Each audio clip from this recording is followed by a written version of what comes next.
Well, hey everybody, it's Thursday at 6 p.m. Eastern. That means it's time for another blockchain update. As always, I'm Chris Bennett, your blockchain beard guy. Let's dive into the world of blockchain and see what's going on. Some pretty exciting stories in the headlines today. So the first one I want to talk about, the United States is now officially the top destination for Bitcoin and other cryptocurrency miners. This is the first time that the U.S. has eclipsed China for this title.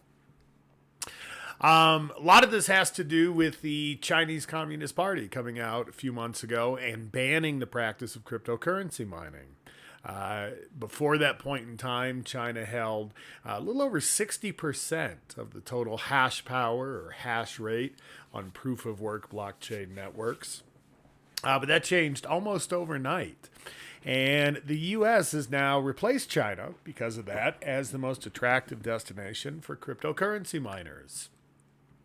Why is this? Well, for one, states like Texas boast some of the world's lowest energy prices, which is a major incentive to miners who compete in low margin industry, where their only variable cost is typically energy. If you're proof of work mining, you have two real big expenses. You have some very expensive mining hardware that you have to purchase, and then you have your electricity. And of course, the hardware is just a fixed one-time cost, but the electricity is an ongoing cost. And so, like any smart business person, you're going to want to set up in whatever part of the world you can operate in where the costs of electricity are low. The article continues here. Washington State is a mecca for hydro-powered mining farms. New York produces more hydroelectric power than any state east of the Rocky Mountains, and it also counts its nuclear power plants towards its 100% carbon-free electricity goal.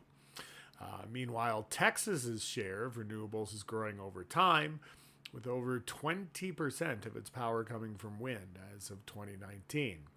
The shift towards zero-emission clean energy sources has already begun to recast the narrative among skeptics that Bitcoin is bad for the environment. I'm not sure I fully agree with that part, that this is enough to convince the skeptics, but if you've been following the blockchain and cryptocurrency news over the past year, you know that one story that's been pretty prevalent has been the environmental impact that all of this is having. Bitcoin mining every year consumes more electricity than all but 5 nations on Earth. And of course, the concern here is not directly the amount of energy that's being consumed, but how that energy is being produced. A lot of it is coming from non-green or non-renewable sources.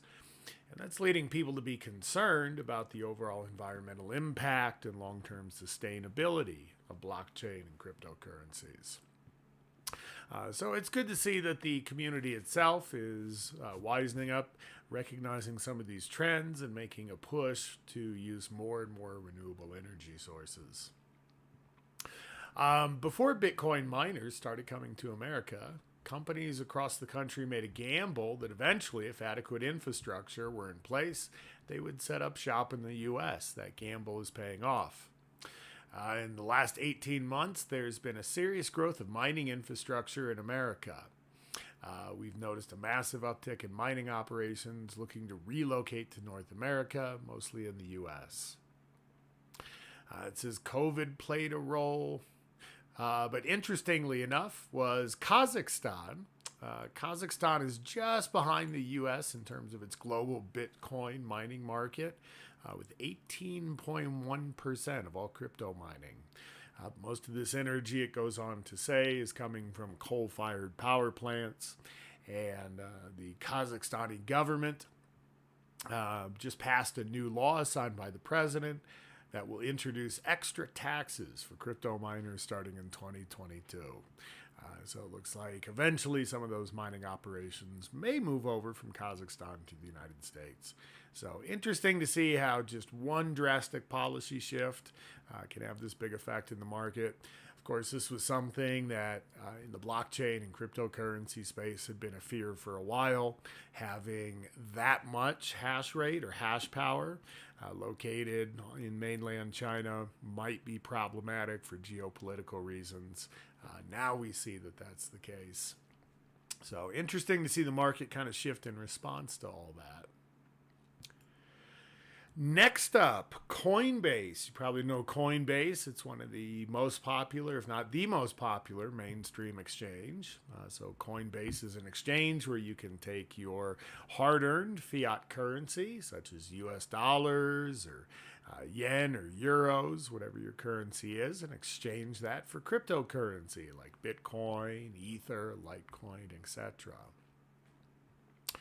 Well, Coinbase is now getting into NFTs.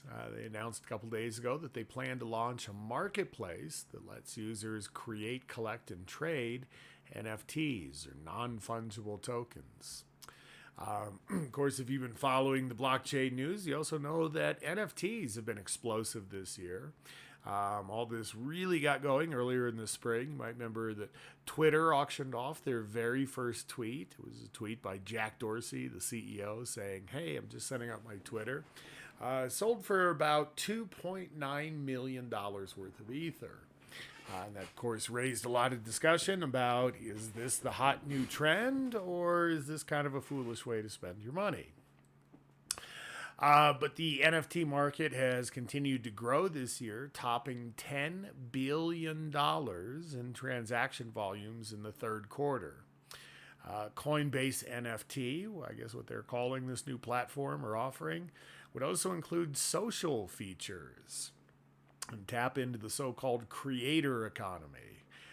So it sounds like maybe they're planning a bit of a social network around this too, which would make sense given the nature of NFTs. You know, these are largely, at least at the present time, used for collectibles and pieces of digital artwork. And, you know, what's the fun of owning a unique, cool piece of digital artwork if you can't show it off and share it with other people? So the social features make a lot of sense. And of course, Coinbase is a pretty big name in the marketplace.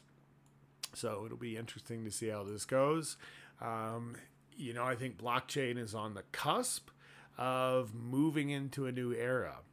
If you look back at the internet, you know, for the longest time on the internet, if you wanted to have a web presence or a web page, well, you better fire up your editor and learn to write some HTML and some CSS, or you better go hire someone who does. And then along came tools like Wix and WordPress, and really made it easy for anyone with no technical skill to create a really nice looking, compelling, useful web page. And nowadays you can get pretty far without having to write a single line of code. It kind of seems like maybe blockchain is headed the same way. This could be a similar move for NFTs. Maybe just go on to Coinbase, create your NFT with a few clicks of a button, and you're off to the races. So it'll be interesting to see how NFTs expand out into marketing and branding. I think there are a tremendous number of opportunities there, but it's going to be exciting to watch this part of the market grow. All right, next up, El Salvador. You might remember El Salvador was in the news a couple months for being the first country to accept Bitcoin as legal tender. This happened back in September, back last month. So how's that program going? Well, this article says a growing number of El Salvadorians have experimented with Bitcoin since the country became the first to adopt it as legal tender last month, with a couple of $1 million sent daily by migrants using the cryptocurrency. But technical problems have plagued the government's cryptocurrency app. So the government's had a little bit of trouble rolling this out. This is kind of hurting adoption a bit and maybe leaving people with a bad taste in their mouth. One of those people is construction worker Adalberto Galvez. He's 32 years old, and he says he lost $220 when trying to withdraw cash from the Chivo Digital Wallet. And the Chivo Digital Wallet is the cryptocurrency wallet that was created by the El Salvadorian government to help support this rollout. Galvez said, "It took my money but gave me nothing." This gentleman was attempting to move some of his Bitcoin from a wallet he already had into this wallet, this Chivo Digital Wallet, and it never made it there. He says he hasn't heard back from anyone after he filed complaints either. Others have also reported irregularities with transactions and attempts at identity theft. President Nayib Bukele has blamed high demand for the issues Galvez and others have faced. And I got to be honest with you, that sounds like a pretty weak excuse. That sounds pretty low effort. I don't think you can come out and say that your rollout was a failure because it was too popular. You should never, never, never be a victim of your own success. So I don't quite buy that excuse. Sounds like maybe they didn't plan this or take this as seriously as they could have, and now they're trying to blame the popularity of the program on their failure. Bukele, the president, has said that 3 million people have downloaded Chivo, some 500,000 more than initially targeted, and roughly half the country's population. In September, he said the wallet had 2.1 million active users. 1 month since launch, 12% of consumers have used the cryptocurrency. So that's kind of an interesting statistic there as well. Half of the nation's population has downloaded this wallet software, but only 12% of people have actually used it. It's only about 1 in 4 people who have downloaded this wallet software are actually using it for anything. That's kind of interesting. Again, maybe it sounds like this whole, oh, we failed because demand was higher than we expected is just a little bit of an excuse or shifting the blame. 93% of companies in El Salvador are reporting no Bitcoin payments. Quote, we're still not sure what benefits the government expected, said Leonor Silva of the National Association of Private Enterprises, one of several business groups that remain skeptical about the rollout. And again, this sounds like maybe the government wasn't thinking about some basics. If you're going to roll out a new program like this, the messaging should be absolutely clear to everyone what the benefits are, why you're doing it, what benefits are, what goals we can set, how we can know whether we meet those goals or not. That's really what leadership at a national level is all about. So the fact that president of one of these large business groups says, hey, we're not even sure what value the government wants us to get out of this, sounds like maybe this might have just been hastily thrown together or not given quite the consideration it deserves, which is unfortunate. The article goes on to say the Bukele government hopes that 2.5 million Salvadorians living in the United States will eventually send remittances through Chivo. So far, Bitcoin ATMs to send remittances have been installed in Atlanta, Chicago, Houston, Los Angeles, and Bukele says around 2 million is being sent via Chivo daily. And this has been one of the great promises of blockchain and cryptocurrency for a while, making payment remittances a lot easier. Services like Western Union are essentially just legalized theft. If you send an electronic payment via Western Union, it can cost upwards of 20% of the amount of money that you're sending and take up to 36 hours to get there. And this is a digital transaction. Can you imagine if in the year 2021 you went to send an email and sending an email cost you $20 and the recipient of your email wouldn't get it for a day and a half? That would be absolutely unacceptable. But yet we let the payments remittance processors like Western Union get away with it. And really, they're just taking advantage of some of the most economically vulnerable people out there in the world. So I am not a fan of that line of business. So to see that this El Salvadorian Bitcoin solution can potentially help to alleviate some of those concerns, I think is great. Juan Mo is a construction worker who has lived in the U.S. since 2005, recently chose Chivo to send remittances home to his family, a decision he said saves him up to $18 when compared to traditional money transfer services. I'm definitely going to keep using it, he says. So, sounds like there's still a lot of potential here. I don't want to get too negative on what El Salvador is doing. First one to experiment with something like this is always going to figure out the goods and the bads and what works and what doesn't pretty early on. So hats off to El Salvador. It sounds though like maybe they should have done a little bit more planning, dotted some more I's and crossed some more T's. But I fully support what they're doing. So next country to roll out something like this, maybe learn some lessons here. Take your time. Really make sure you're communicating the value of what you're doing. Don't be a victim of your own success. And maybe things will go a little bit smoother. And then last but not least, USA Today had a very interesting article, very sobering, about how the next big cyber threat isn't ransomware, it's killware. And essentially what this article is talking about is hacks and attacks have started to get a lot more sophisticated. We are seeing that cyber attacks are starting to specifically target critical parts of national infrastructure. And this has already resulted in a loss of life, and we can only expect this trend to continue. And for example, there was an attack that got thwarted back in the spring that would have poisoned the water supply for a municipal area in Florida. If that had happened, think of the ramification of dozens or hundreds of people dying from something like that, and just how effective holding people's literal lives at stake might be for someone who wants to collect a ransom.